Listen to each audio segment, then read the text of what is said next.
പലതരത്തിലുള്ള ഡിസീസസിനെ കുറിച്ചാണ് ലാസ്റ്റ് ക്ലാസ്സിൽ ഡിസ്കസ് ചെയ്തുകൊണ്ടിരുന്നത്. ഇനി നെക്സ്റ്റ് ഡിസീസ് നമ്മൾ ഓൾറെഡി ഡിസ്കസ് ചെയ്തത്, ഒരു സെക്കൻഡ്, ഓക്കെ, ഓൾറെഡി ഡിസ്കസ് ചെയ്തത് ഏതൊക്കെ രീതിയിലാണ് നമുക്ക് രോഗങ്ങൾ സ്പ്രെഡ് ചെയ്യുന്നത്, പിന്നെ chicken pox, measles, whooping cough, പിന്നെ ഇൻഫ്ലുവൻസ, ഈ 4 അസുഖങ്ങളാണ് നമ്മൾ ലാസ്റ്റ് ക്ലാസ്സിൽ പ്രധാനമായിട്ടും ഡിസ്കസ് ചെയ്തത്. സ്ക്രീൻ എല്ലാവർക്കും കാണാൻ പറ്റുന്നുണ്ടോ? അപ്പോൾ ഇനി നെക്സ്റ്റ് വൺ ഡിഫ്തീരിയ, നമ്മൾ അടുത്തത് ഡിസ്കസ് ചെയ്യുന്നതാണ് diphtheria. The disease is caused by the gram positive rod or C-shaped bacteria called corine bacterium. അതായത് ഈ ഡിസീസ് ഫോം ചെയ്യുന്ന ബാക്ടീരിയയുടെ പേരാണ് C-shaped bacteria എന്ന് പറയും, അല്ലെങ്കിൽ അതിനെ പറയുന്ന corine bacterium എന്ന് പറയുന്നത്. Bacterium diphtheria, corine bacterium diphtheria. അതിന്റെ സോഴ്സസ് ഓഫ് ഇൻഫെക്ഷൻ ആണ് ഇതിനകത്ത് പ്രധാനമായിട്ടും പറയുന്നത്. ഇത് 2 രീതിയിലാണ്. ഒന്ന്, ഈ diphtheria carries both act as source of infection. ഈ ഡിഫ്തീരിയ എന്ന് പറയുന്നതും പിന്നെ ഈ അസുഖം ഉള്ളവരും ഇതിന്റെ സോഴ്സസ് ഓഫ് ഇൻഫെക്ഷൻ ആണെന്ന് പറയാം. കാരണം infection spread by nose and throat secretions, ഇത് നമ്മൾ ഓൾറെഡി കഴിഞ്ഞ ഡിസീസസിനെ കുറിച്ച് ഡിസ്കസ് ചെയ്ത പോലെ നമ്മളുടെ നോസ്, ഐസ്, ത്രോട്ട് അല്ലെങ്കിൽ മൗത്ത്, ഇതിൽ നിന്ന് വരുന്ന ഡ്രോപ്ലെറ്റ്സ് എല്ലാം അല്ലെങ്കിൽ മറ്റുള്ളവരായിട്ട് ഇങ്ങനെ എന്തെങ്കിലും കോണ്ടാക്ട് വരുത്തുന്നതെല്ലാം ഇതൊരു സോഴ്സ് ഓഫ് ഇൻഫെക്ഷൻ ആണ്. അതായത് ഇൻഫെക്ഷൻ പകരുന്നതിന് ഒരു കാരണമാകുന്നുണ്ട്. അതേപോലെ നമ്മളുടെ ഈ പേഷ്യന്റ്, ഈ അസുഖമുള്ള പേഷ്യന്റ് യൂസ് ചെയ്യുന്ന towels, utensils, toys, books, bedsheets, water tap, toilet, ഇതെല്ലാം ഒരാളിൽ നിന്ന് മറ്റൊരാളിലേക്ക് ഈ അസുഖം പടരുന്നതിന് കാരണമാകും. അപ്പൊ ഇതൊക്കെയാണ് പ്രധാനമായിട്ടും ഈ അസുഖത്തിന്റെ, ഈ ഡിഫ്തീരിയ എന്ന് പറയുന്നത് തൊണ്ടരോഗം എന്നാട്ടോ പറയുന്നത് മലയാളത്തില്. അപ്പോൾ ആ അസുഖത്തിന്റെ പ്രധാനമായിട്ടുള്ള സോഴ്സസുകൾ, ഒരാളിൽ നിന്ന് എങ്ങനെയാണ് മറ്റൊരാളിലേക്ക് പകരുന്നത് എന്നുള്ളത്. ഇത് കൂടുതലായിട്ടും കാണുന്നത് 3 മുതൽ 6 വയസ്സ് വരെയുള്ള കുട്ടികളിലാണ്. സയൻസ് അല്ല, സയൻസ് ആൻഡ് സിംറ്റംസ് ആട്ടോ, സയൻസ് ആൻഡ് സിംറ്റംസ്. അപ്പോൾ അതില് പ്രധാനമായിട്ടും 2 മുതൽ 6 ദിവസം വരെയാണ് ഈ അസുഖം കുട്ടികളിൽ കൂടുതലായിട്ടും കാണിക്കുന്നത്. അഫക്റ്റഡ് പാർട്സ് ഓഫ് ബോഡി പ്രധാനമായിട്ടും വരുന്നത് നോസ്, ലാരിങ്സ്, ഫേസസ്, സ്കിൻ, ഈ ഭാഗത്തൊക്കെയാണ് കാണുന്നത്. Show the presence of a white easily separable false membrane. നമുക്കറിയാം, ഒരു വെള്ള കളറിലെ അല്ലെങ്കിൽ എന്താ പറയാ തൊണ്ടരോഗം വരുമ്പോൾ ചിലവർക്ക് അത് എന്താ പറയുന്നത്, കഫക്കെട്ട് വരുന്ന പോലെ അല്ലെങ്കിൽ കഫത്തിന്റെ ആ രീതിയിലൊക്കെ വരുന്നത് പോലെ വരാം, അല്ലെങ്കിൽ ഒരു white easily separable false membrane എന്നാ പറയുന്നത്. ആ രീതിയിൽ ഈ ഇപ്പൊ പറഞ്ഞ ഏതെങ്കിലും ബോഡി പാർട്സിൽ സിംപ്റ്റംസ് കാണിക്കും. Adjacent tissues develop and patient may have respiratory obstruction. നമ്മളുടെ ഈ ബോഡി പാർട്സ് ആയിട്ട് ബന്ധപ്പെട്ട അടുത്തുള്ള ടിഷ്യൂസിനൊക്കെ നീർവീഴ്ച ഉണ്ടാകും. അതേപോലെ അവർക്ക് ശ്വാസം എടുക്കുന്നതിന് ബുദ്ധിമുട്ടുണ്ടാവും. Patient feels very ill and lymph glands of the affected body part of become enlarged. അതേപോലെ അത് പേഷ്യന്റിനെ ശരിക്കും ഭയങ്കരമായിട്ട് അസുഖം ഉള്ളതുപോലെ തോന്നിക്കും. ലിംഫ് ഗ്ലാൻഡ്സ്, നമ്മളുടെ ലിംഫ് ഗ്ലാൻഡ്സ് എൻലാർജ് ചെയ്തതുപോലെ ആയിരിക്കും കാണിക്കുന്നത്. അതിന്റെ ട്രീറ്റ്മെന്റും പ്രിവെൻഷൻ എന്ന് പറയുന്നത്, if one gets infection he should be shown immediately to doctor as the disease is dangerous and may prove fatal. അതായത് ഈ അസുഖം വന്നു കഴിഞ്ഞാൽ ഉടനെ തന്നെ മാക്സിമം പെട്ടെന്ന് തന്നെ ഡോക്ടറിനെ കാണിക്കാൻ ശ്രമിക്കുക നമ്മൾ. അല്ലെങ്കിൽ അത്യാവശ്യം നമുക്ക് ചെറിയ എന്തെങ്കിലും മരുന്നുകൾ നമുക്ക് അറിയാവുന്നവരാണെങ്കിൽ കുഴപ്പമില്ല. പക്ഷെ ഭൂരിഭാഗവും ഇത് വന്നു കഴിഞ്ഞാൽ ഉടനെ തന്നെ ഡോക്ടറെ കാണിക്കാനായിട്ട് ശ്രദ്ധിക്കുക. കാരണം ഇത് ഇരുന്ന് കഴിഞ്ഞു കഴിഞ്ഞാൽ, ഈ തൊണ്ടരോഗം ആയതുകൊണ്ട് നമ്മൾ പ്രധാനമായിട്ടും പറഞ്ഞു, ഇത് നമ്മുടെ റെസ്പിറേറ്ററി സിസ്റ്റത്തിനെ വരെ ബാധിക്കുന്നത് കൊണ്ട് ഉടനെ തന്നെ ഇത് ഒരു മാരകമായ അസുഖം ആകാനുള്ള ചാൻസുകൾ ഉണ്ട്. അപ്പോൾ ഇത് കുട്ടികൾക്ക് വരുമ്പോൾ തന്നെ നമ്മൾ വേണ്ട പ്രിവെൻഷൻ എടുക്കുക, അല്ലെങ്കിൽ പ്രത്യേകം ശ്രദ്ധിക്കേണ്ടതാണ്. ഇനി എന്തൊക്കെയാണ് അതിന് പ്രിവെൻഷൻ എന്നാണ് പറയുന്നത്. If one gets infection, he should be shown immediately to a doctor as the disease is dangerous and may prove fatal. The prevention is done by vaccine named DPT vaccine. നമുക്ക് എല്ലാവർക്കും അറിയാവുന്ന vaccine ആണ്. ഇതിനു വേണ്ടിയിട്ടുള്ള first method ആണ് prevention, DPT vaccine എടുക്കുന്നത്. Diphtheria, pertussis, tetanus vaccine എന്നാണ് DPTയുടെ ഫുൾ ഫോം കേട്ടോ. Diphtheria, pertussis, tetanus vaccine against these 3 diseases. ഈ ഇപ്പൊ നമ്മൾ ഈ പറയുന്ന ഡിഫ്തീരിയക്ക് വേണ്ടിയിട്ട് എടുക്കുന്ന വാക്സിൻ ആണ് ഈ പറഞ്ഞിരിക്കുന്നത്. It is given between age of 3 to 12 months as 3 doses with the interval of 1 month. നമ്മൾ 3 മുതൽ 12 മാസം വരെയുടെ ഉള്ളിലാണ് കുട്ടികൾക്ക് ഈ വാക്സിൻ എടുക്കുന്നത്. ഓരോ ഡോസ് കഴിഞ്ഞിട്ട് ഒരു ഇന്റർവെൽ പറയുന്നത് 1 മന്തിന്റെ ഗ്യാപ്പ് വെച്ചിട്ടാണ് ഇത് എടുക്കുന്നത്. Then a booster dose at 12 to 24 months age is given. പിന്നെ ഒരു ബൂസ്റ്റർ, അതായത് അടുത്ത ഒരു ട്രിപ്പ് അല്ലെങ്കിൽ കുറച്ചുകൂടി കൂടിയ ഡോസ് കൂട്ടി കൊടുക്കുന്നതാണ് 18 മുതൽ 24 മാസത്തിന്റെ ഇടയിൽ പിന്നെയും ഒരു തവണ കൂടി ഈ ഇഞ്ചക്ഷൻ അല്ലെങ്കിൽ ഈ വാക്സിൻ എടുക്കുന്നത്. ഇതാണ് അതിന്റെ പ്രധാനമായിട്ടുള്ള പ്രിവെൻഷൻ. അടുത്തത് ട്യൂബർകുലോസിസ്. ട്യൂബർകുലോസിസ് എന്ന് പറയുന്നത് ഞങ്ങൾക്ക് എല്ലാവർക്കും അറിയാം, TB, ക്ഷയരോഗം എന്നൊക്കെ നമ്മൾ മലയാളത്തിൽ പറയും. അതാണ് ട്യൂബർകുലോസിസ്. ഇത് പ്രധാനമായിട്ടും ഇന്ത്യയിൽ തന്നെയാണ് ഏറ്റവും കൂടുതൽ കാണുന്നത്. Tuberculosis in an infection is present in 40% of Indian people, and as disease is about 2 to 3% of people, that is about 2 out of 5 persons are having the infection of TB. നമ്മൾ കണക്കെടുക്കുകയാണെങ്കിൽ 5 പേരെ എടുത്തു കഴിഞ്ഞു കഴിഞ്ഞാൽ അതിൽ എങ്ങനെ പോയാലും മിനിമം 2 പേർക്കെങ്കിലും ഈ TB എന്ന് പറയുന്ന ഇൻഫെക്ഷൻ ഉണ്ടാകുന്നുണ്ട്. TB ഇൻഫെക്ഷൻ ഉണ്ട്, പക്ഷെ അതൊരു ഡിസീസ് ആയിട്ട് അല്ലെങ്കിൽ അതൊരു അസുഖമായിട്ട് കാണുന്നത് ഓൺലി 2 to 3% ഓഫ് കേസസിൽ മാത്രമേ നമുക്ക് അതൊരു അസുഖമായിട്ട് കാണുന്നുള്ളൂ. ഇൻഫെക്ഷൻ, അതായത് ഈ അണുബാധയുള്ളവര് ഓൾമോസ്റ്റ് 5 പേര് എടുത്തു കഴിഞ്ഞാൽ അതിൽ 2 പേർക്കെങ്കിലും ഈ അണുബാധ ഉണ്ടായിരിക്കും. അതൊരു വലിയ മാരകമായ അസുഖമായിട്ട് കാണുന്നത് 2 to 3% മാത്രമാണ്. അതിനുള്ള കാരണങ്ങളാണ് അടുത്ത ഡിസ്കസ് ചെയ്യുന്നത്. TB is caused by bacterium called Mycobacterium tuberculosis. നിങ്ങൾക്ക് എല്ലാവർക്കും അറിയാവുന്ന പേരാണ് ഇത്. ഇതിന്റെ ബാക്ടീരിയയുടെ പേര് Mycobacterium tuberculosis. This is human type. മനുഷ്യന്റെ ഉള്ളിൽ വരുന്ന അല്ലെങ്കിൽ മനുഷ്യന്റേതായ ഹ്യൂമൻ ടൈപ്പ് ആണ് ഈ bacteria. Mycobacterium bovis is animal type and is present in milk of infected cattle. Mycobacterium tuberculosis ആണ് ഹ്യൂമൻ ടൈപ്പ് എന്ന് പറയുന്നത്. Mycobacterium bovis എന്ന് പറയുന്നത് ആനിമൽ ടൈപ്പ് ആണ്. ഇത് കൂടുതലും വരുന്നത് ഇൻഫെക്റ്റഡ് കാറ്റിൽ നമ്മുടെ കന്നുകാലികളുടെ മിൽക്കിലാണ് ഈ ബാക്ടീരിയം കൂടുതലായിട്ട് കാണുന്നത്. Mycobacterium bovis എന്ന് പറയുന്നത്. So if unboiled milk is consumed, it may cause infection. അതുകൊണ്ടാണ് തിളപ്പിച്ചാറ്റിയ പാല് കുടിക്കാതെ അല്ലെങ്കിൽ പച്ചപ്പാല് കുടിക്കുമ്പോൾ ഈ അസുഖം കൂടുതലായിട്ട് പടരുന്നതിനുള്ള ഒരു കാരണം. അതുകൊണ്ടാണ് നമ്മൾ എപ്പോഴും കുട്ടികൾക്ക് കൊടുക്കുമ്പോൾ പ്രത്യേകിച്ച് പറയുന്നത് പച്ചപ്പാൽ ഒരിക്കലും കൊടുക്കരുത്, നന്നായിട്ട് തിളപ്പിച്ചാറിയതിനു ശേഷം മാത്രം അവർ ഉപയോഗിക്കണം എന്നുള്ളത്. അടുത്തത് age.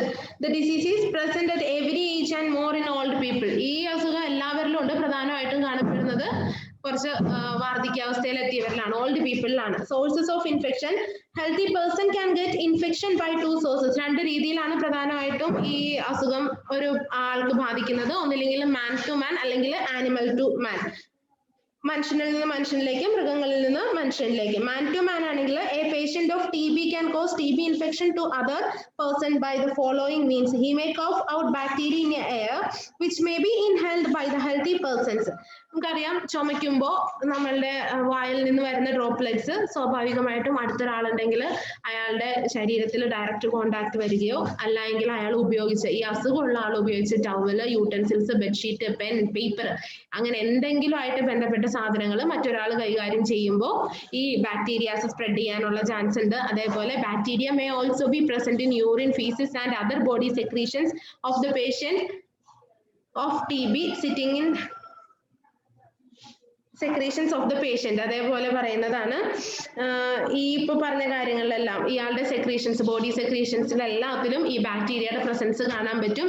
Patient of TB sitting in a DTC bus or a jam packed auditorium is a common source of other people, common source to other people. അതേപോലെ ഈ അസുഖമുള്ള ആള് ഒരു ബസ്സിലോ അല്ലെങ്കിൽ നല്ല തിക്കി തിരക്കിയായിട്ടുള്ള ഒരു ഓഡിറ്റോറിയം, ജാം പാക്ഡ് ഓഡിറ്റോറിയം എന്ന് വെച്ചാൽ അത്രയും ടൈറ്റ് ആയിട്ട് നിൽക്കുന്നതോ അല്ലെങ്കിൽ അത്യാവശ്യം നല്ല ഭയങ്കര ക്രൗഡഡ് ആയിട്ടുള്ള ഒരു സ്ഥലത്ത് വന്നു കഴിഞ്ഞാലും ഈ മാന്റെ അല്ലെങ്കിൽ ഈ ഇൻഫെക്റ്റഡ് ആയിട്ടുള്ള ആളിൽ നിന്ന് മറ്റുള്ളവരിലേക്ക് ഇൻഫെക്ഷൻസ് സ്പ്രെഡ് ചെയ്യാനുള്ള ചാൻസ് ഉണ്ട്.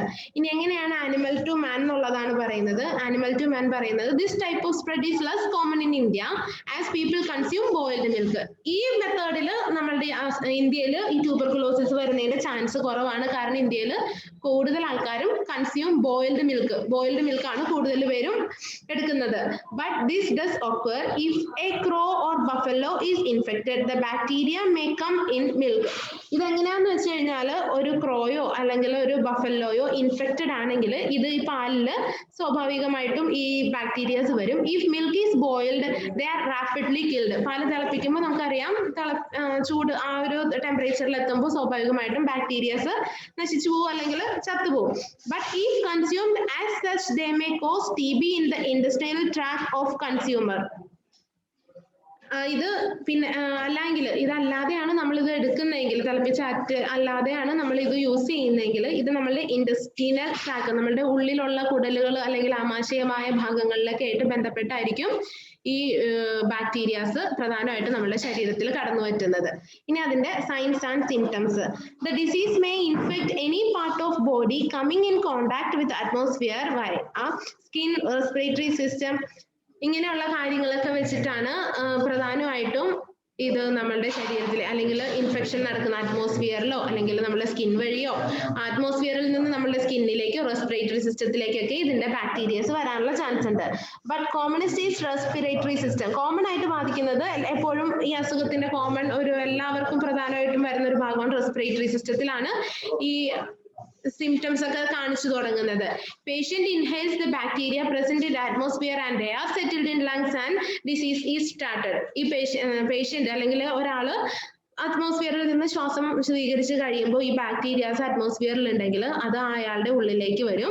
അതെന്ത് ചെയ്യും? നമ്മുടെ ലങ്സിൽ സെറ്റിൽ ചെയ്യും. അവിടെ നിന്ന് ഈ അസുഖം ഉണ്ടാകാൻ തുടങ്ങും. അപ്പോൾ ലങ്സിൽ നമുക്കറിയാം, ലങ്സിൽ വന്നു കഴിയുമ്പോൾ സ്വാഭാവികമായിട്ട് അത് നമ്മുടെ റെസ്പിറേറ്ററി സിസ്റ്റത്തിന്റെ ഒരു മെയിൻ ഭാഗമാണ്.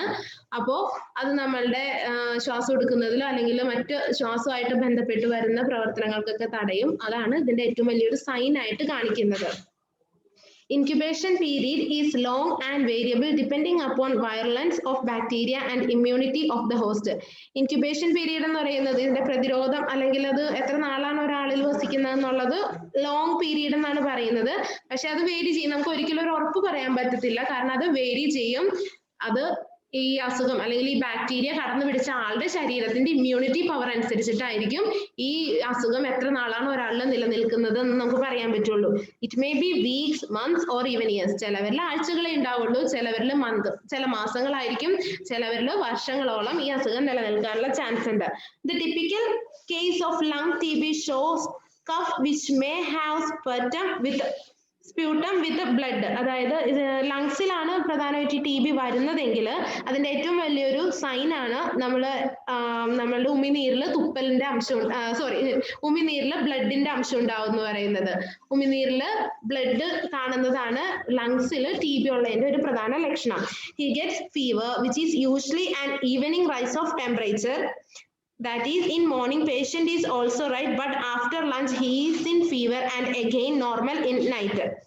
അതായത് പിന്നെ ഇതിന്റെ മറ്റൊരു സിംറ്റം കാണിക്കുന്നതാണ് ഈവനിങ് റൈസ് ഓഫ് ടെമ്പറേച്ചർ എന്ന് പറയും. പേഷ്യന്റ് മോർണിംഗിൽ വളരെ ഓക്കെ ആയിരിക്കും, വലിയ പ്രശ്നമൊന്നുമില്ല. ഭക്ഷണം കഴിച്ചു കഴിഞ്ഞാൽ അതായത് ഉച്ചയ്ക്ക് നമ്മളുടെ ആഫ്റ്റർ ലഞ്ചിന് ശേഷം എന്ത് പറ്റും? He's in fever. അദ്ദേഹത്തെ ആർക്കാണോ അസുഖം ആ പേഷ്യന്റിന് ഒരു പനിയുടെ ലക്ഷണങ്ങൾ അല്ലെങ്കിൽ ക്ഷീണം, തളർച്ചയൊക്കെ കാണിക്കും. രാത്രി ആകുമ്പോഴേക്കും വീണ്ടും നോർമൽ ആകും. വീണ്ടും മോർണിംഗിൽ വലിയ കുഴപ്പമൊന്നുമില്ല. ഉച്ചയാകുമ്പോൾ പിന്നെയും പനി. അതൊരു വൈകുന്നേരം വരെ കണ്ടിന്യൂ ചെയ്യും. രാത്രി ആകുമ്പോൾ നോർമൽ ആകും. ഇങ്ങനെ ആ ഒരു സമയത്ത് മാത്രം ഈ സിംറ്റം ടെമ്പറേച്ചർ കാണിക്കുകയാണെങ്കിൽ അതും ഈ നമ്മളുടെ ട്യൂബർകുലോസിന്റെ മറ്റൊരു ലക്ഷണമാണ്. He starts losing weight and chest may have pain irrespective of exercise. അതേപോലെ ലോസിങ് വെയിറ്റ് കുറയാൻ തുടങ്ങും. അതേപോലെ chest may have pain irrespective of exercise. ചെസ്റ്റിന് പെയിൻ ഉണ്ടാവാനുള്ള ചാൻസ് ഉണ്ട്. These symptoms may remain for a long time and so regarding the occurrence of disease in India, it is suggested by India's TB control program that person having the following symptoms should be show themselves to the doctor and should be screened for TB. അതായത് ഇതെല്ലാം these symptoms may remain for a long time. കുറേ ദിവസം ഒരാളിൽ ഇതെല്ലാം നിലനിൽക്കുകയാണെങ്കിൽ എന്ത് ചെയ്യണം എന്നുള്ളത് ഇന്ത്യയുടെ ഒരു TB കൺട്രോൾ പ്രോഗ്രാം നമ്മളുടെ ഇന്ത്യ പ്രൊവൈഡ് ചെയ്യുന്നുണ്ട്. TB കൺട്രോൾ പ്രോഗ്രാം, ക്ഷയരോഗ നിർമ്മാർജ്ജനം എന്നൊക്കെ പറഞ്ഞിട്ട് പറയാറുണ്ട്. നിങ്ങൾ ഈ ഗവൺമെന്റ് ഹോസ്പിറ്റലൊക്കെ പോകുമ്പോൾ കാണാൻ പറ്റും, അവിടേക്ക് ഇത് വലിയ ബോർഡിൽ ഇങ്ങനെ എഴുതി വെച്ചിട്ടുണ്ടാവും. അപ്പോൾ എങ്ങനെയുള്ളവരാണ് ഡോക്ടറിനെ TB ടെസ്റ്റിന് വേണ്ടി കാണിക്കേണ്ടത് അല്ലെങ്കിൽ TB ചികിത്സ എങ്ങനെയുള്ളവരാണ് നടത്തേണ്ടത് എന്നുള്ളതാണ് ഇനി പറഞ്ഞിരിക്കുന്നത്. അതിന് പ്രധാനമായിട്ടും പറയുന്നതാണ് ഈ 4 symptoms. Cough for more than 1 month, ഒരു മാസത്തിലധികമായിട്ടുള്ള. ഓക്കെ, അപ്പൊ പ്രധാനമായിട്ടും പറയുന്ന 4 സിംറ്റംസ്, ഈ സിംറ്റംസ് ഉള്ളവരാണ് TB ടെസ്റ്റിന് വേണ്ടി ഡോക്ടറിനെ ഉടനെ തന്നെ കാണണം എന്ന് പറഞ്ഞിരിക്കുന്നത്. ഇന്ത്യയുടെ TB കൺട്രോൾ പ്രോഗ്രാമിന്റെ ബേസിസിലാണ് ഇത് പറയുന്നത്. കഫ് മോർ ദാൻ 1 month, ഒരു മാസത്തിലധികമായിട്ടുള്ള ചുമ. Continuous fever for same duration, നേരത്തെ പറഞ്ഞ പോലെ ഒരു നിശ്ചിത സമയത്തേക്ക് മാത്രം എപ്പോഴും പനി വരിക. പിന്നെ നെഞ്ചുവേദന. പിന്നെ ഞാൻ ഓൾറെഡി പറഞ്ഞു ബ്ലഡ് ഇൻ സ്പ്യൂട്ടം, നമ്മളുടെ ഉമിനീരില് ബ്ലഡിന്റെ അംശം. ഇതിനെയാണ് ഹീമോപ്റ്റിസിസ് എന്ന് പറയും, ഈ ഒരു ബ്ലഡ് ഇൻ സ്പ്യൂട്ടം എന്ന് പറയുന്നതിന്റെ. From lung, bacteria may enter in bloodstream and may spread throughout the body in various organs as chest itself, kidney, brain, bone, skin, GIT, body activities, etc. This situation is called miliary TB. അതായത് form അല്ല, from ലങ്സിൽ നിന്ന്, നമ്മൾ already പറഞ്ഞു ലങ്സിൽ ഈ bacterias വരും. ആ bacterias എന്ത് ചെയ്യും, നമ്മളുടെ ബ്ലഡിലേക്ക് ചേരും. അങ്ങനെ ഇത് നമ്മളുടെ ബ്ലഡ് നമ്മളുടെ ഹോൾ ബോഡി സർക്കുലേറ്റ് ചെയ്തുകൊണ്ടിരിക്കുകയല്ലേ, അതങ്ങനെ നമ്മളുടെ ഓൾമോസ്റ്റ് എല്ലാ ഇന്റേണൽ ഓർഗൻസിലേക്കും പോകും. അതെന്തൊക്കെയാണെന്ന് പറഞ്ഞിരിക്കുന്നത്, chest, kidney, brain, bones, skin, അങ്ങനെയുള്ള ബോഡി ക്യാവിറ്റീസിലേക്കൊക്കെ പോകും. ഇത് അവസാനം ഹോൾ ബോഡീനെ അഫക്ട് ചെയ്യും. ഈ കണ്ടീഷനെയാണ് മില്ലിയറി TB അല്ലെങ്കിൽ മില്ലിയറി ട്യൂബർകുലോസിസ് എന്ന് പറയുന്നത്. അത് ഇതിന്റെ നോട്ട്സ് ഇതിനകത്ത് കംപ്ലീറ്റ് വന്നിട്ടില്ല, അത് അടുത്ത ദിവസം നിങ്ങൾക്ക് ഡീറ്റെയിൽഡ് ആയിട്ട് ഇട്ടേക്കാം കേട്ടോ. ഇനി അതിന്റെ പ്രിവെൻഷൻ ആൻഡ് ട്രീറ്റ്മെന്റ് ആണ് പറയുന്നത്. A vaccine is available for prevention of TB under the name of BCG. BCG എന്ന് പറഞ്ഞിട്ട് നമുക്കറിയാം, കുട്ടികൾക്ക് ഇഞ്ചക്ഷൻ എടുക്കാറുണ്ട്. അതൊരു വാക്സിൻ ആണ്, നമ്മൾ ചെറുതിലെ മുതൽ എടുത്തു തുടങ്ങുന്നതാണ്. ആ വാക്സിന്റെ അത് TBക്ക് വേണ്ടിയിട്ടുള്ളതാണ്. അതിന്റെ പേരാണ് ബസിലസ് കാലാമറ്റ് ഗുവറിൻ. ബസിലസ് കാൽമറ്റ് ഗുവറിൻ, BCG. ഇതിന്റെ ഫുൾ ഫോം ഒക്കെ നിങ്ങൾക്ക് അടുത്ത ദിവസത്തെ ക്ലാസ്സിൽ നോട്ട്സിൽ വരുന്നതായിരിക്കും കേട്ടോ. But the effect of BCG is uncontroversial. In some studies it is stated that in South India effect is 0% and less than 50% in North India. But BCG is recommended under Universal Immunization Program of India because it is shown in some studies through BCG may not prevent the infection, but if disease occurs in a vaccinated child, it is of less severe type. അതായത് ഇത് എന്തിനാണ് BCG എടുക്കണമെന്നുള്ള കാര്യമാട്ടോ പറയുന്നത്. ഇത് നമുക്ക് ഒരിക്കലും ഒരു ഉറപ്പ് പറയുന്നില്ല ഈ BCGയുടെ കാര്യത്തിൽ. സൗത്ത് ഇന്ത്യയിൽ അതിന്റെ എഫക്ട് എന്ന് പറയുന്നത് 0% ആണ്, നോർത്ത് ഇന്ത്യയിൽ ലെസ് ദാൻ 50% ഉള്ളൂ. പക്ഷേ ഇന്ത്യയുടെ യൂണിവേഴ്സൽ ഇമ്മ്യൂണൈസേഷൻ പ്രോഗ്രാമില് ഇതിനെ കുറിച്ച് എടുത്തു പറയുന്നത് BCG കുട്ടികളിൽ എടുക്കേണ്ടത് അല്ലെങ്കിൽ അതിന്റെ വാക്സിൻ എടുക്കേണ്ടതിന്റെ ആവശ്യകത എന്താന്ന് വെച്ച് കഴിഞ്ഞാല്, ഏതെങ്കിലും കുട്ടികൾക്ക്, ഈ വാക്സിൻ എടുത്ത കുട്ടികളിൽ BCG വന്നു എന്ന് ഈ അസുഖം വന്നു എന്ന് വിചാരിക്കുക, അവരില് അതൊരു സിവിയർ ടൈപ്പിലല്ല കാണുന്നത്, ഒരു നേരിയ തോതിൽ മാത്രമേ വരുന്നുള്ളൂ. അതായത് ഇതൊരിക്കലും നിർമ്മാർജ്ജനം ചെയ്ത് കളഞ്ഞു എന്നല്ല, നമുക്ക് അതിന്റെ സ്രോതസ് അല്ലെങ്കിൽ ആ വരുന്ന ബാക്ടീരിയയുടെ വീര്യം അല്ലെങ്കിൽ നമ്മുടെ ബോഡീനെ അഫക്ട് ചെയ്യുന്നതിന്റെ ആ ഒരു എന്താ പറയുന്ന പെർസെന്റേജ് വളരെ കുറവായിരിക്കും. ക്ലിയർ ആയോ ഇത് എന്താന്നുള്ളത്? BCG എന്തിനാ എടുക്കുന്നതെന്ന് മനസ്സിലായോ ഇപ്പോ? So BCG is given at the age of 6 weeks to 9 months as an injection within skin over shoulder, and in some hospitals BCG at birth is also given. BCG എടുക്കുന്ന സമയങ്ങളാണ് പറയുന്നത്. ഒന്നില്ലെങ്കിൽ ജനിച്ചിട്ട് 6 മാസം മുതൽ 9 മാസം വരെയുള്ള സമയത്ത് എടുക്കാം. അത് എടുക്കുന്നത് നിങ്ങൾക്ക് എല്ലാവർക്കും അറിയാം, എല്ലാവരുടെയും കയ്യിൽ കാണും അതിന്റെയൊക്കെ പാടുകൾ ഇല്ലേ, നമ്മളുടെ എല്ലാവരുടെയും ഷോൾഡറിൽ ഉണ്ടാകും. ഒരു ചെറിയ, നമ്മൾ ജനിച്ച പാടെ നമുക്ക് എല്ലാവർക്കും ഓരോ മാർക്ക് കിട്ടിയിട്ടാണ് നമ്മൾ വന്നേക്കുന്നത്. ചില സ്ഥലങ്ങളിൽ 6 ആഴ്ച മുതൽ 9 മാസം വരെയുടെ ഗ്യാപ്പിന്റെ ഉള്ളിൽ എടുത്താൽ മതി. അല്ല, നമ്മൾക്കൊക്കെ ജനിക്കുമ്പോൾ തന്നെ എടുക്കാറുണ്ട് ഇല്ലേ, നമ്മളുടെ എല്ലാവരുടെയും മക്കൾക്ക് എടുത്ത് കാണും, ഞങ്ങൾക്ക് തന്നെ എടുത്തിട്ടുണ്ടാവും. ജനിക്കുമ്പോൾ തന്നെ നമ്മളുടെ എല്ലാവരുടെയും ഓൾമോസ്റ്റ് ഇടത്ത് കൈയുടെ തൊലിപ്പുറത്ത് എടുക്കുന്ന ഇഞ്ചക്ഷൻ ആണെന്നൊക്കെ പറഞ്ഞിട്ട് പണ്ടുള്ളവർ പറയാറുണ്ട്. അത് സ്കിന്നിലാണ് കൂടുതലായിട്ട് എടുക്കുന്നത്.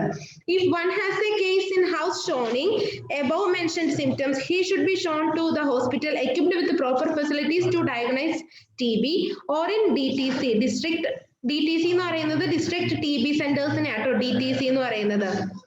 ഈ പറഞ്ഞ ഏതെങ്കിലും സിംറ്റംസ് ആർക്കെങ്കിലും കാണിച്ചിട്ടുണ്ടെങ്കിൽ ഉടനെ തന്നെ, നമ്മളുടെ വീട്ടിൽ ആർക്കെങ്കിലും കാണിച്ചിട്ടുണ്ടെങ്കിൽ ഉടനെ തന്നെ നമ്മൾ അയാളെ ഈ ഫെസിലിറ്റീസ് ഉള്ള ഹോസ്പിറ്റലിലേക്കാണ് കൊണ്ടുപോകാനായിട്ട് ശ്രദ്ധിക്കേണ്ടത്. If he is proved to be the case of TB, he should be mentioned as open case or not. അത് ഇനി ടി ബി ആണെന്ന് പറഞ്ഞിട്ടുണ്ടെങ്കിൽ തന്നെ, അതായത് പ്രൂവ് ചെയ്തു, ടെസ്റ്റ് റിസൾട്ട് വന്നു കഴിഞ്ഞപ്പോൾ ടി ബി ആണെന്ന് മനസ്സിലായെങ്കിൽ തന്നെ അത് ഓപ്പൺ കേസ് ആണോ അല്ലയോ എന്ന് നമ്മൾ അറിയണം. കാരണം only open case can sue T B to others or he's throwing T B in environment where closed case cannot. അതായത് ഓപ്പൺ കേസ് ആണെങ്കിലാണ് മറ്റുള്ളവരിലേക്ക് പടരുന്നത്, അല്ല എങ്കിൽ ക്ലോസ്ഡ് ആണെങ്കിൽ ക്ലോസ്ഡ് കേസ് cannot എന്നാ പറഞ്ഞിരിക്കുന്നത്. അതല്ല എങ്കിൽ അങ്ങനെ അല്ലായിരിക്കും. ഓപ്പൺ കേസ് ആണോ ക്ലോസ്ഡ് കേസ് ആണോ എന്ന് നോർമൽ മെത്തേഡിൽ തന്നെ പറയുന്ന കേട്ടോ. ഇനി അടുത്തത് കോളറ. ഞങ്ങൾക്ക് എല്ലാവർക്കും അറിയാവുന്ന ഒരു അസുഖമാണ് cholera. Cholera is an acute infectious disease caused by microbes known as vibrio cholera. അതാ ബാക്ടീരിയയുടെ പേര്. ചിലവര് വൈബ്രിയോ എന്നാണ് കോമൺ ആയിട്ട് പറയാറ്, വൈബ്രിയോ കോളറ എന്ന് പറയും. അതിന്റെ ഷേപ്പ് കോമ ഷേപ്പ്. നമ്മൾ എനിക്ക് തോന്നുന്നു 8ലും 9ലൊക്കെ നമ്മൾ ബയോളജി പഠിച്ചപ്പോൾ അത്യാവശ്യം ഈ ബേസിക് ആയിട്ടുള്ള വൈറസുകളും അതിന്റെ ഷേപ്പ് ഒക്കെ പഠിച്ചിട്ടുണ്ട്. അല്ലെങ്കിൽ +2 ബയോമാക്സ് ഒക്കെ എടുത്തവർക്കൊക്കെ അറിയുമായിരിക്കും. ഈ ഒരു ചെറിയ ഷേപ്പ് ഒക്കെ നമ്മൾ പഠിച്ചിട്ടുണ്ട്.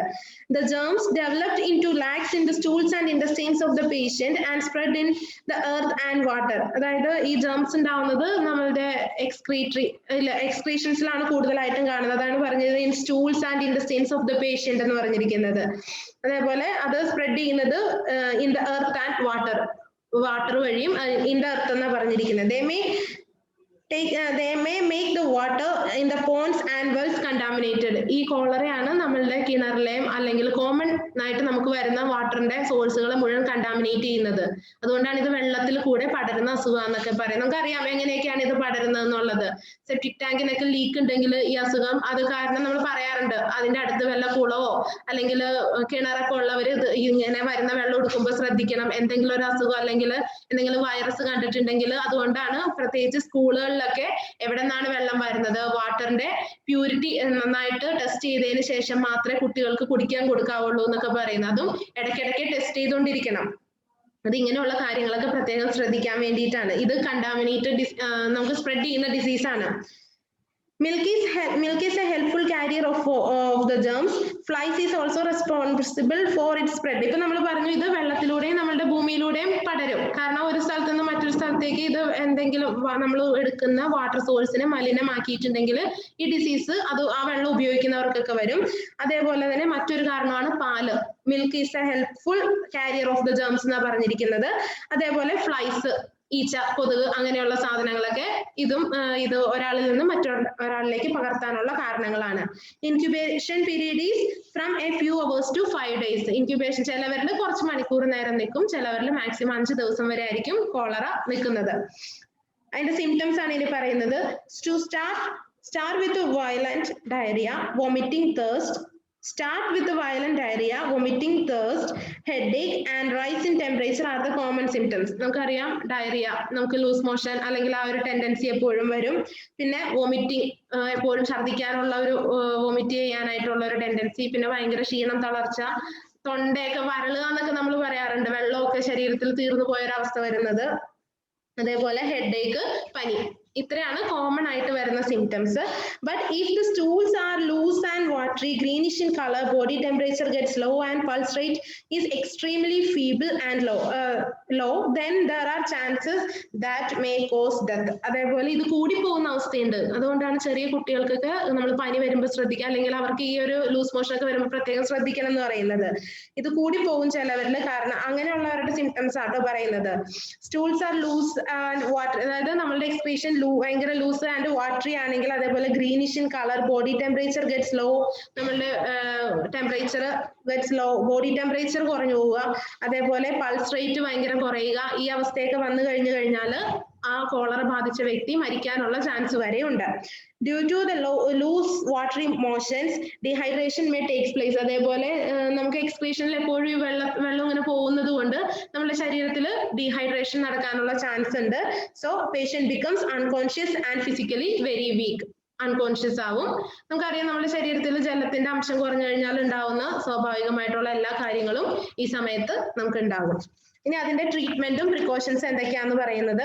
ട്രീറ്റ്മെന്റ് എന്ന് പറയുന്നത് report to the health officer immediately. ഉടനെ തന്നെ നമ്മൾ ഹെൽത്ത് ഓഫീസറിനെ അറിയിക്കുക. അല്ലെങ്കിൽ നമുക്ക് ഇപ്പോൾ ആശാ വർക്കർ അങ്ങനെയുള്ളവരൊക്കെ ഉണ്ട്, പ്രൈമറി ഹെൽത്ത് സെന്റേഴ്സ് ഒക്കെ ഉണ്ട്, ഓരോ വില്ലേജ് അല്ലെങ്കിൽ ഓരോ പഞ്ചായത്ത് തിരിച്ചൊക്കെ പറയാറുണ്ട്. അങ്ങനെയുള്ള ഓഫീസിൽ നമ്മൾ അത് പ്രത്യേകം അറിയിക്കുക. ഇൻഹലേഷൻ പ്രത്യേകിച്ച് teachers. Inoculation against cholera should be given to the others of the family.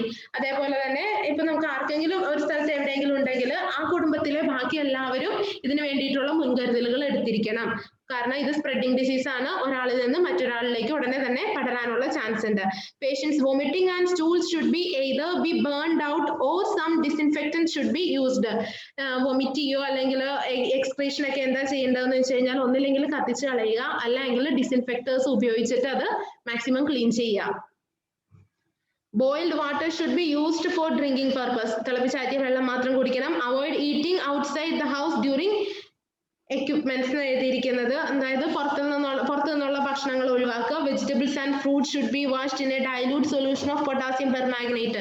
ഈ സമയത്ത് ശരീരത്തിന് അല്ലെങ്കിൽ നമുക്ക് ഒന്ന് തിരിച്ച് ആരോഗ്യം കിട്ടാൻ വേണ്ടിയിട്ട് ഫ്രൂട്ട്സും വെജിറ്റബിൾസും നല്ല എന്ന് പറഞ്ഞിട്ട് അത് അങ്ങനെ തന്നെ കഴിക്കരുത്. ചെറിയൊരു dilute solution of potassium permanganate വെച്ചിട്ട് കഴുകിയിട്ട് ഉപയോഗിക്കണം. അതേപോലെ ഈ ഇതൊക്കെ വെക്കാനായിട്ട് നമ്മൾ എടുക്കുന്ന പാത്രങ്ങളില്ലേ, നമ്മളുടെ വീട്ടിലെ മാക്സിമം യൂട്ടൻസിൽസ് ഒക്കെ ഡിസിൻഫെക്റ്റൻസ് വെച്ചിട്ട് കഴുകി എടുത്തതിന് ശേഷം മാത്രം ഉപയോഗിക്കുക. Do not keep the eatables open for flies. പിന്നെ ഈച്ച, കൊതുക് അല്ലെങ്കിൽ ഈച്ചയൊക്കെ പറന്നു വന്നിരുന്ന ഭക്ഷണങ്ങൾ, തുറന്നു വെച്ച ഭക്ഷണ സാധനങ്ങൾ ഉപയോഗിക്കുക. ഇതെല്ലാം നമ്മൾ പഠിച്ചിട്ടുള്ളതാണ്, നിങ്ങൾക്ക് എല്ലാവർക്കും അറിയാവുന്നതാണ്. ഞാൻ വെറുതെ വീണ്ടും വീണ്ടും പറയുന്നേ ഉള്ളൂ. Use of fruits sold openly of cut in market is to be avoided. അതേപോലെ ചില മാർക്കറ്റിൽ നമുക്ക് കാണാൻ പറ്റും, നമുക്ക് മുറിച്ച് ഇതിന്റെ ടേസ്റ്റ് നോക്കാൻ തരുന്നവരുണ്ടാവും. പിന്നെ മുറിച്ച സാധനങ്ങൾ നമ്മൾ വാങ്ങിച്ച് കഴിക്കാറുണ്ട് അല്ലെ, മാങ്ങയും പിന്നെ പൈനാപ്പിൾ ഒക്കെ നമുക്ക് ഇങ്ങനെ മസാലയൊക്കെ ഇട്ടിട്ട് തരാറുണ്ട്. അപ്പൊ അങ്ങനെയുള്ള സംഭവങ്ങൾ, അതേപോലെ പുറത്തുനിന്ന് കട്ട് ചെയ്ത സാധനങ്ങൾ മാക്സിമം വാങ്ങിച്ച് കഴിക്കാതിരിക്കുക. Special care should be taken in storing drinking water in schools. സ്കൂൾസിൽ ഡ്രിങ്കിങ് വാട്ടർ സ്റ്റോർ ചെയ്യാനായിട്ട് പ്രത്യേകം ശ്രദ്ധിക്കുക. The toilets of the school should be cleaned at least 3 to 4 times a day by using disinfectants. School ടോയ്ലറ്റുകൾ ഒരു ദിവസത്തിൽ 3-4 maximum എന്തോരം കഴുകാൻ പറ്റുമോ ഡിസിൻഫെക്ടേഴ്സ് ഉപയോഗിച്ച് അത്രയും ക്ലീൻ ചെയ്യാനായിട്ടൊക്കെ ശ്രദ്ധിക്കുക. കാരണം ഇത് ഒരാളിൽ നിന്ന് മറ്റൊരാളിലേക്ക് പടരുന്ന അസുഖമാണ്. അതുകൊണ്ട് ചെറിയ കുട്ടികൾക്കൊക്കെ ഇത് വന്നു കഴിഞ്ഞാൽ ഭയങ്കര ബുദ്ധിമുട്ട്. നമുക്കറിയാം, നമുക്ക് വീട്ടിൽ നമ്മളുടെ ചെറിയ ഒരു കൊച്ചിന് വന്നു കഴിഞ്ഞാൽ തന്നെ ബുദ്ധിമുട്ട്. അപ്പൊ സ്കൂളിലൊക്കെ ഒരാളിൽ നിന്ന് മറ്റൊരാളിലേക്ക് പകരുന്നത് കൊണ്ട് അത് കണ്ടിന്യൂസ് ഒരു വലിയ എന്താ പറയാ, ഇപ്പൊ കൊറോണ പടരുന്ന പോലെ ആയിരിക്കും ആ സമയത്ത്. കണ്ടിന്യൂസ് ഒരു ക്ലാസ്സിൽ തന്നെ 5-6 പിള്ളേർക്കൊക്കെ ഒരുമിച്ച് വരാനുള്ള ചാൻസ് ഉണ്ട്. അടുത്തത് typhoid. It is also known as other name example fever of intestines. ടൈഫോയിഡിനെ തന്നെയാണ് നമ്മളുടെ വൻകുടൽ, ചെറുകുടൽ, അങ്ങനത്തെ കുടലുകളുടെ പനി എന്നും പറയാറുണ്ട്. ഫീവർ ഓഫ് ഇൻറ്റസ്റ്റൈൻസ് എന്ന് പറയാറുണ്ട്. It is caused by the germs called typhoid bacilli. അതിന്റെ ജേമിന്റെ പേരാണ് ടൈഫോയിഡ് ബേസിലൈ എന്ന് പറയുന്നത്. The infection enters the body through air, water and food. ഈ ജേംസ് നമ്മുടെ ശരീരത്തിൽ വരുന്നത് എയർ, വാട്ടർ, ഫുഡ്, ഈ 3 എണ്ണത്തിലൂടെയാണ് പ്രധാനമായിട്ടും നമ്മുടെ ശരീരത്തിൽ വരുന്നത്. Water is the main cause. പ്രധാനമായിട്ടും വരുന്നത് വെള്ളത്തിലൂടെയാണ്. Flies also help in spread of disease. ഈച്ച, കൊതുക് തുടങ്ങിയ ഫ്ലൈസ് എല്ലാം ഈ അസുഖം പടരുന്നതിന് കാരണമാവും. Carriers are very much important for the transmission of this disease. The importance of transmission can be judged by the example of Mary Mallon. അതൊരു ബുക്കാട്ടോ മേരി മെലോൺ എന്ന് പറയുന്നത്. Was a typhoid carrier. She was the cause of 200 typhoid cases in 15 years and she was named as Typhoid Mary. Okay, അത് ഈ ട്രാൻസ്മിഷന്റെ കാര്യം പറയുന്നത് ഈ Mary Mallon എന്ന് പറഞ്ഞ ഒരാളുടെ കാര്യം പറഞ്ഞിട്ടാണ്. കാരണം 15 വർഷം കൊണ്ട് 200 തവണ ടൈഫോയിഡ് വന്ന ആളാണ്. അതുകൊണ്ടാണ് അതിന് ടൈഫോയിഡ് മേരി എന്ന് തന്നെ വിളിക്കുന്നത്. പേര് പോലും ടൈഫോയിഡ് മേരി എന്നാണ് പറയുന്നത്. അപ്പോൾ അതുകൊണ്ടാണ് ടൈഫോയിഡ് വരുമ്പോൾ എത്ര തവണ വേണമെങ്കിലും വരാം, വീണ്ടും വീണ്ടും വരാനുള്ള ചാൻസ് ഉണ്ട്. അപ്പൊ അതിന്റെ transmission, importance of transmission can be judged by the example of Mary Mallon എന്ന് പറയുന്നത്. കാരണം പക്ഷേ ടൈഫോയിഡ് കാരിയർ ഒരാൾക്ക് തന്നെ ഇത്രയും തവണ വന്നെങ്കിൽ അത് പല കാരണങ്ങൾ ഉണ്ടാകാം. ജീവിക്കുന്ന സാഹചര്യങ്ങള്, അതേപോലെ ഇത് പടരാനായിട്ട് ഉണ്ടായിരുന്ന ശരീരത്തിൽ ചിലപ്പോൾ അതിന്റെ അണുക്കൾ നശിച്ചു പോകാതെ വീണ്ടും നിലനിന്നിട്ടുണ്ടാവും, അങ്ങനെയൊക്കെ ഉള്ളതുണ്ടാവാം. അതുകൊണ്ടാണ് അദ്ദേഹത്തിന് ടൈഫോയിഡ് മേരി എന്ന് പേര് വരുന്നത്. ഇനി അതിന്റെ symptoms: continuous fever for 3 weeks during the first week. പ്രധാനമായിട്ടും കണ്ടിന്യൂസ് ഫീവർ ഉണ്ടാവും 3 ആഴ്ചത്തേക്ക്. During the first week the temperature increases day by day up to 103 degree Celsius for 106 degree Celsius. ആ ഒരു റേഞ്ചിൽ വരെ ഫസ്റ്റ് വീക്കിൽ ഉണ്ടാവാനുള്ള ചാൻസ് ഉണ്ട്. In the morning it is up to 99. During the second week it is even for all days. In the third week, it starts declining and after 24 days, it comes down to below normal. മൂന്നാമത്തെ ആഴ്ച കഴിയുമ്പോഴേക്കും അത് നോർമലിലേക്ക് വരാൻ തുടങ്ങും. അപ്പൊ 103 degree മുതൽ 106 degree വരെയൊക്കെയാണ് ഒരു normal ഇതിന് വരുന്ന ടെമ്പറേച്ചറിന്റെ അളവ് പറയുന്നത്. ഒരു തേർഡ് വീക്ക് കഴിയുമ്പോഴേക്കും അല്ലെങ്കിൽ 24 ഡേയ്സ് കഴിയുമ്പോഴേക്കും ഇത് നമ്മുടെ നോർമൽ ടെമ്പറേച്ചറിലേക്ക് വരാൻ തുടങ്ങും. And the intestines gets weak. പക്ഷെ ആ സമയത്ത് എന്താ പറ്റുന്നത്, നമ്മളുടെ ഇൻറ്റസ്റ്റൈൻസ് വീക്ക് ആവാൻ തുടങ്ങും. Other symptoms are headache, loss of appetite, swollen spleen, diarrhea, symptoms, red spots also appear on the skin of the trunk. ഇതൊക്കെയാണ് headache, loss of appetite, swollen spleen, diarrhoea, sometimes red spot. ഇതൊക്കെയാണ് നമ്മുടെ സ്കിന്നിൽ വരുന്നതൊക്കെയാണ് common symptoms എന്ന് പറയുന്നത്. ഇനി അതിന്റെ ട്രീറ്റ്മെന്റും പ്രിക്കോഷൻസും ആണ്. Treatment എന്ന് പറയുന്നത് keep the patient in bed and give complete bed rest. Maximum bed rest, complete bed rest കൊടുക്കാൻ ശ്രമിക്കുക. Increase of high temperature, cold compression, ice bags on the forehead will relieve headache. അതേപോലെ ഈ high temperature വരും, cold compression ഉണ്ടാവും. അത് പക്ഷേ head ഏക്കിന് ice bags നെറ്റിയിൽ വെച്ച് കൊടുക്കുന്നത് നല്ലൊരു റിലീഫ് കിട്ടാനായിട്ടുള്ള ഒരു വഴിയാണ്. അതേപോലെ in case of pain in the abdomen, fomentation with hot water bottle will help. നമുക്കറിയാം വയറുവേദനയൊക്കെ വരുമ്പോൾ ചെറിയ ചൂട് സഞ്ചി അല്ലെങ്കിൽ അത്യാവശ്യം ചെറിയ ചൂടായിട്ടുള്ള എന്തെങ്കിലുമൊക്കെ വെച്ച് കൊടുത്തു കഴിഞ്ഞാൽ അത് വയറിനും വേദന കുറയ്ക്കുന്നതിന് സഹായിക്കും. Give liquid in consolation with the physician. Chloramphenicol is A good medicine for this disease. അതേപോലെ ഫിസിഷ്യനായിട്ട് ബന്ധപ്പെട്ട് ലിക്വിഡ് ആയിട്ടുള്ള മെഡിസിൻ കൊടുക്കാനായിട്ട് പറയുന്നുണ്ട്. അത് ക്ലോറാംഫെനിക്കോൾ എന്ന് പറയുന്നതാണ് ഏറ്റവും നല്ലൊരു മെഡിസിന്റെ പേര്, chloramphenicol. Information to the health department should be given. അതേപോലെ ഹെൽത്ത് ഡിപ്പാർട്ട്മെന്റിൽ അറിയിക്കുക. Complete rest for 1 week even after recovery is required. അതേപോലെ ഈ 3 ആഴ്ച കൊണ്ട് അസുഖം ഭേദമായാലും വീണ്ടും ഒരാഴ്ച കൂടി നല്ല കംപ്ലീറ്റ് റെസ്റ്റ് എടുക്കാൻ ശ്രദ്ധിക്കുക. Anti typhoid injection should be given to others. മറ്റുള്ളവർക്ക് ഈ വ്യക്തിയായിട്ട് ഇടപെടുന്ന ആൾക്കോ അല്ലെങ്കിൽ ഇതുമായിട്ട് ബന്ധപ്പെട്ടിരിക്കുന്ന ആൾക്കാർക്കൊക്കെ ആന്റി ടൈഫോയിഡ് ഇഞ്ചക്ഷൻ എടുക്കാനും ശ്രദ്ധിക്കേണ്ടതാണ്. പിന്നെ in case of carelessness, malnutrition and overwork, the attack can be repeated. ഇനി ഇത് അധികം ശ്രദ്ധിക്കുന്നില്ല, വേണ്ട രീതിയിൽ ഭക്ഷണം ഇതിന്റെ ശ്രദ്ധിച്ച് കഴിക്കേണ്ട രീതിയിലൊന്നും ഭക്ഷണമൊന്നും നോക്കുന്നില്ല എങ്കിലൊക്കെ എന്ത് ചെയ്യാനുള്ള ചാൻസ് ഉണ്ട്, ഈ അസുഖം വീണ്ടും വീണ്ടും കൂടുതലായിട്ട് ശരീരത്തിൽ പിടിക്കാനുള്ള ചാൻസ് ഉണ്ട്. Patient should be kept away from other family members. He should be kept in a neat and clean place. He does not need so much medicine as good nursing and proper diet. ഈ അസുഖത്തിന് മരുന്നല്ല കൂടുതൽ വേണ്ടത്. മരുന്ന് ഇപ്പൊ ഞാൻ ഈ പറഞ്ഞ ഒരൊറ്റ ലിക്വിഡ് ടൈപ്പ് മാത്രം മാക്സിമം മതി എന്നാണ് അവർ പറഞ്ഞിരിക്കുന്നത്. കൂടുതൽ വേണ്ടത് നല്ല നീറ്റ് ആൻഡ് ക്ലീൻ പ്ലേസിലായിരിക്കുക, നല്ല ന്യൂട്രീഷ്യസ് ആയിട്ടുള്ള ഫുഡ് കഴിക്കുക, അതേപോലെ നല്ല പരിചരണം. ഈ കാര്യങ്ങളൊക്കെയാണ് പ്രധാനമായിട്ടും വേണ്ടത്. Typhoid vaccine should be injected. അതേപോലെ ടൈഫോയിഡ് വാക്സിൻ എടുക്കാനും ശ്രദ്ധിക്കുക.